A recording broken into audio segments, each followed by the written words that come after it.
But we are going to begin this afternoon with an apparent murder-suicide in the Bronx. Police say a father shot and killed his son, who is an off-duty NYPD officer, before he killed himself. This is all unfolding in the Soundview section.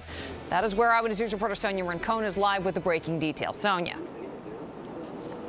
Yeah, neighbors are calling this a tragedy that happened to a good family. The grim discovery was made here at around noon, but police think this actually may have happened much earlier, perhaps overnight. And they are investigating this as a murder-suicide involving a father and son, and it would appear that the father committed this inexplicable act of violence.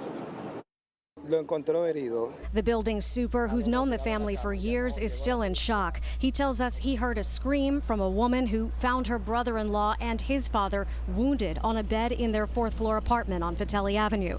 Police say both the father and son had gunshot wounds to the head and died at the scene. A gun has been recovered, and the son was an off-duty officer with 5 years on the force. The off-duty officer was supposed to play in a baseball game with other off-duty cops today, and they got worried when he didn't show up. Some of them came to the home. The super tells us the father and son are members of a hard-working and kind Dominican family. He can't imagine what happened. There's no word yet on a motive as detectives continue to go through the scene. And they are still looking through that apartment. The bodies of the father and son have not yet been removed. The off-duty officer, we're told, was working for his detective shield, working for the Bronx Narcotics Division.